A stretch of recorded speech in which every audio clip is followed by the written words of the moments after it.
Esse podcast é um oferecimento da ConnectWay, uma empresa que há 20 anos distribui tecnologias e soluções Huawei no Brasil. Olá pessoal, tudo bem? Aqui é Samuel Possebon, editor da Teletime, e a gente está de volta com mais um Boletim Teletime, o nosso podcast diário com as principais notícias do mercado de telecomunicações. Hoje falando diretamente da FutureCon 2023, o evento que acontece essa semana em São Paulo. É um evento importante para o setor de telecomunicações, reúne as principais lideranças, reúne empresas e reúne autoridades e, obviamente, a gente acabou tendo muitos debates importantes aqui para o mercado que aconteceram nesse primeiro dia. A gente vai tentar fazer um resumo daquilo que de mais importante aconteceu aqui no evento, trazendo os destaques que a gente está trazendo no nosso boletim da Teletime. Vocês podem acompanhar sempre pelo nosso site www.teletime.com.br. Primeira notícia que a gente traz, notícia exclusiva, não tem a ver necessariamente com o que aconteceu aqui na FutureCon, mas a gente apurou aqui e trouxe essa informação em primeira mão para os nossos leitores lá do site. Mais um ministro do Tribunal de Contas da União deu sinal verde para o início do processo de consenso e conciliação entre a Anatel, TCU e Oi dentro do ambiente do Tribunal de Contas. Esse ministro foi o ministro Benjamin Zimler. A gente já tinha trazido a notícia anteriormente de que o processo para andar dependia não só apenas do voto já favorável do presidente do TCU, o ministro Bruno Dantas, mas também dos outros ministros que estão relatando matérias que podem ter relação com a discussão que vai acontecer no Tribunal de Contas da União. São discussões relacionadas à concessão, ao processo de migração da concessão para autorização, e aí o ministro Benjamin Zimler, que tem um processo muito importante, que é o processo com relação ao regulamento de continuidade das concessões, deu também o seu sinal verde. Então, com isso, talvez aquele ministro que fosse o mais complicado nesse momento para compreender e dar o sinal de prosseguimento aí para o processo de construção de consenso, né, a admissibilidade do processo de consenso, acabou dando essa sinalização. Existem dois outros ministros que ainda estão com casos para analisar, o ministro Valton Rodrigues e o ministro Jorge Oliveira. Esses ministros têm outros casos que são relacionados à questão da concessão que estão sob suas relatorias, e aí a expectativa é que eles também se manifestem sobre isso. Mas, de qualquer maneira, o voto do ministro Benjamin Zimler é importante, porque dá um sinal de que mais um dos responsáveis pela deliberação final, porque no final das contas essa deliberação vai caber aos ministros do TCU, mas um ministro está concordando com essa tentativa de pactuação por consenso. A gente traz uma entrevista exclusiva com o Carlos Baigorre aqui no canal da Teletime no YouTube. Quem não teve a oportunidade de acompanhar, daqui a pouquinho ela vai estar no ar. Então, se vocês entrarem lá no canal Teletime Live, ela já deve estar disponível para vocês. Em que o Baigorre comenta um pouco essa decisão do Benjamin Zimler e do processo de construção de consenso. Em essência, o que o Baigorre diz é o seguinte: esse é o tiro que a Anatel está apostando para resolver o problema da Oi, não só para resolver o problema da Oi, mas para resolver o problema da União, caso a Oi se mostre uma empresa inviável, para facilitar o processo de recuperação judicial da empresa e para conseguir dar uma solução para o problema da concessão, que é um problema da agenda regulatória antiga da Anatel. A Anatel não quer mais ter que se debruçar sobre isso, mas que precisa ser resolvido aí até 2025. Então, a expectativa agora da Anatel é que esse processo de consenso seja concluído, caminhe dentro do Tribunal de Contas e haja uma aceleração desse processo à medida que já existe hoje um diálogo entre as áreas técnicas da agência e do Tribunal de Contas, e com isso a agência espera ver esse problema e essa página virada até o final do ano. Mas aí a notícia é essa, o ministro Benjamin Zimler também dando o sinal positivo para que esse processo de pactuação aconteça e seja concluído. Essa foi a primeira notícia. Agora, o que aconteceu no evento aqui na FutureCon 2023? A exemplo do que tinha acontecido em Barcelona, a exemplo do que tinha acontecido no painel Telebrasil, a exemplo do que tinha acontecido em outros fóruns de telecomunicações no Brasil e no mundo, o tema do Fair Share dominou o primeiro dia de debate. Fair Share entendido como o pleito das operadoras de telecomunicações para trazerem as empresas de internet para a mesa, para buscarem uma negociação que viabilize os investimentos na infraestrutura de rede, para dar suporte a todo o tráfego da internet que está sendo criado pelas novas aplicações digitais e que está crescendo de maneira exponencial, e que, segundo as operadoras de telecomunicações, vai chegar num ponto em que não vai ter mais como dar sustentabilidade para esses dados, dar vazão para esses dados, sem investimentos adicionais que precisariam ser feitos. Então, o que está acontecendo nesse momento é um debate intenso sobre esses diferentes atores, envolvendo esses diferentes atores de internet, de telecomunicações, e aqui especificamente na FutureCom aconteceu uma discussão envolvendo a Câmara Enet, que representa as grandes empresas de internet, a Conexis, que representa as grandes operadoras de telecomunicações, e a Telcomp, que representa operadoras pequenas e médias de telecomunicações. A Câmara Enet tem um recado muito duro para o setor e, de alguma maneira, bastante provocativo. Diz o seguinte: o que as teles estão buscando é uma espécie de Bolsa Família ou uma telebolsa para financiar o investimento em suas redes. Eles entendem que esse não é um pleito razoável, eles entendem que as empresas de internet fazem investimentos pesados também em infraestrutura, fazem investimentos pesados em conteúdo. Esse conteúdo e essa infraestrutura não estão sendo construídas com um pleito de compartilhamento desses investimentos, e que então eles entendem que existe aí um ecossistema equilibrado em que você tem uma parte que agrega conteúdos e aplicações no ecossistema digital e a outra parte está agregando a infraestrutura, que são as empresas de telecomunicações. A Conexis rechaçou esse argumento, disse que não tem nada de Bolsa Família, que as empresas de telecomunicações investem quase 40 bilhões ao ano em infraestrutura e que o que elas estão buscando, na verdade, é um reequilíbrio do ecossistema para que no futuro não seja necessário você ter algum tipo de racionalização do uso da internet, considerando os crescimentos do tráfego de dados e das demandas por dados que estão acontecendo na rede. Já a Telcomp tem uma posição um pouco diferente. A Telcomp está preocupada, sim, com essa questão do equilíbrio entre investimentos e infraestrutura de telecomunicações, mas a Telcomp acredita que é muito difícil você falar em fair share colocando todos os operadores de internet participando desse debate.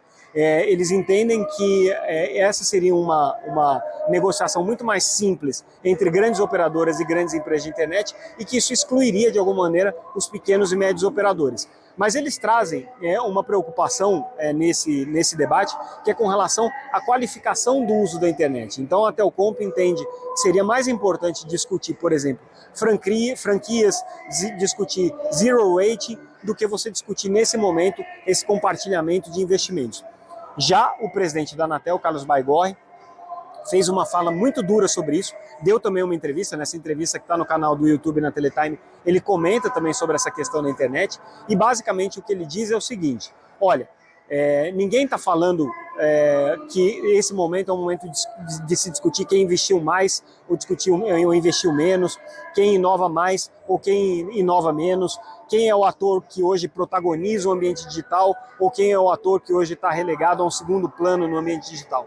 O que ele coloca é o seguinte: é um sistema que precisa ser tratado como tal, ou seja, um ecossistema em que todas as empresas precisam sobreviver.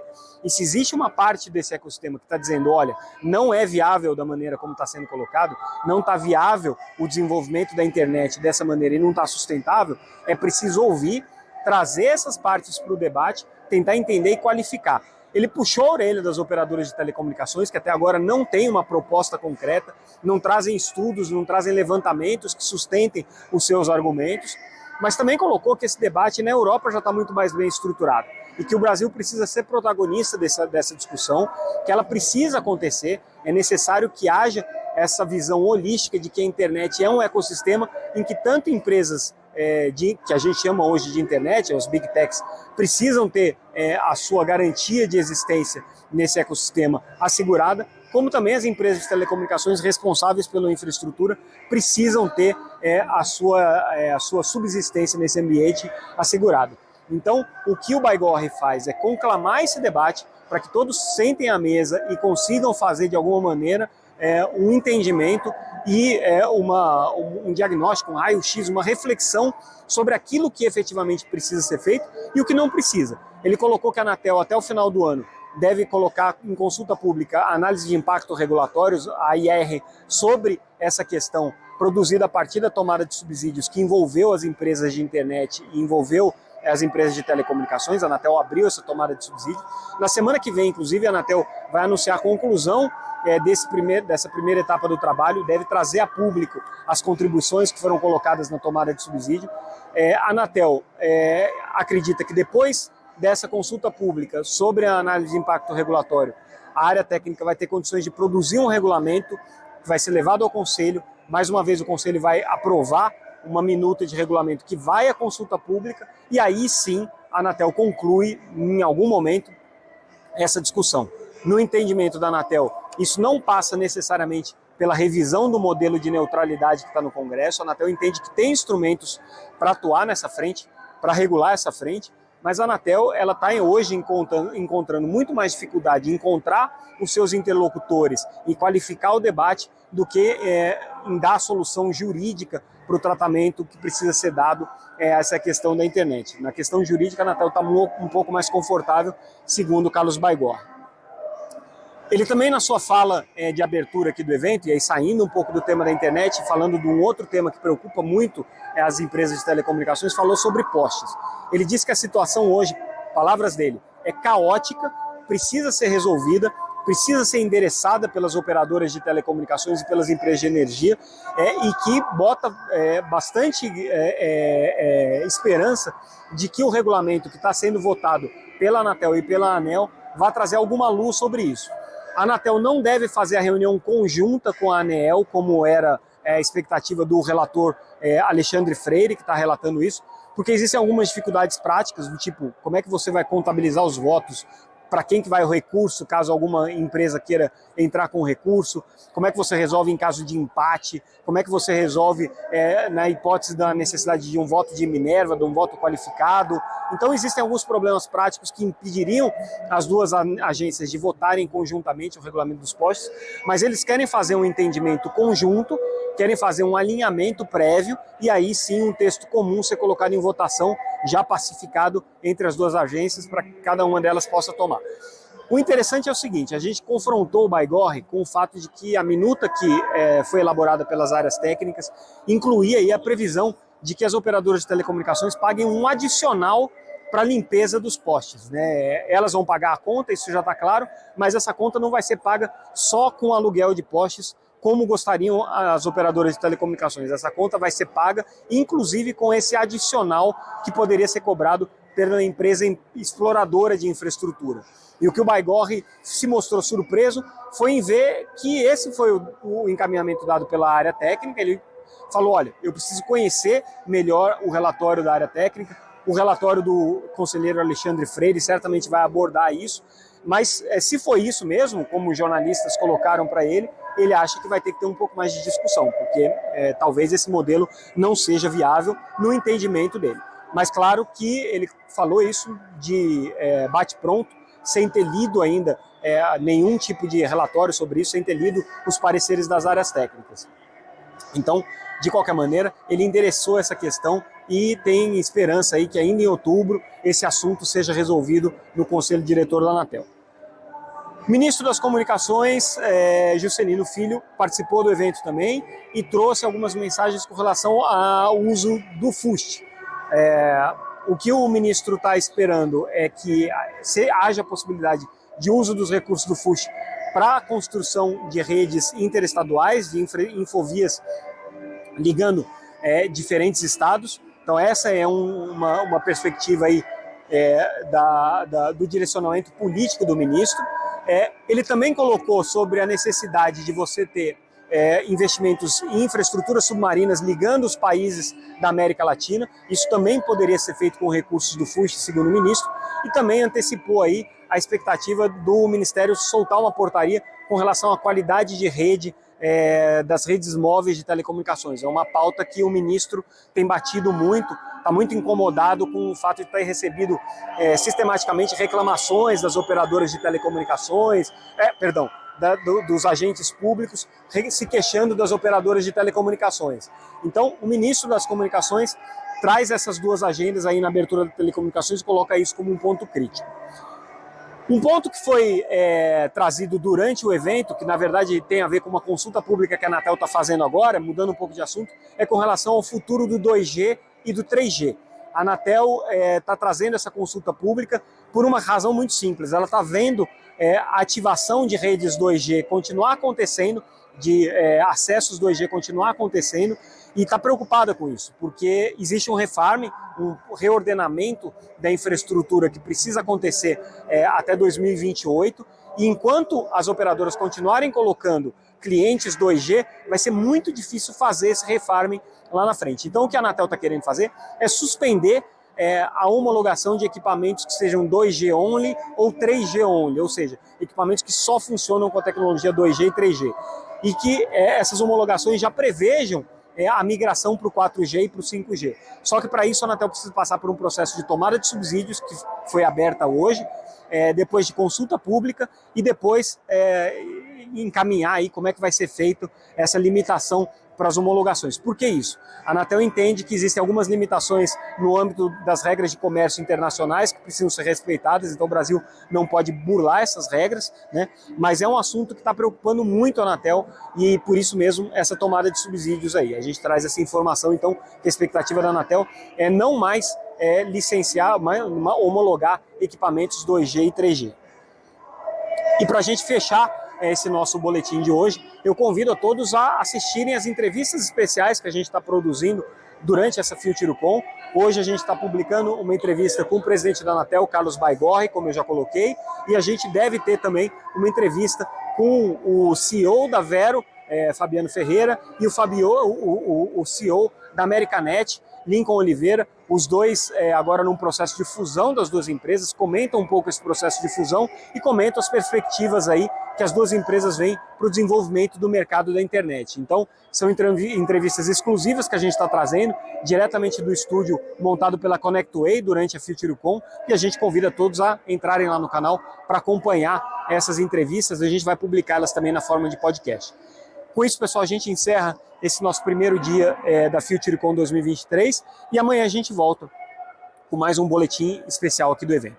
Obrigado pela audiência mais uma vez. Convido todo mundo a entrar no site www.teletime.com.br. Mais uma vez, peço desculpas pelo barulho, mas aqui a feira está correndo solta aqui e a gente não tem como gravar sem registrar esse momento aqui também. Mas ficamos por aqui, amanhã a gente volta. Até mais, pessoal. Obrigado pela audiência.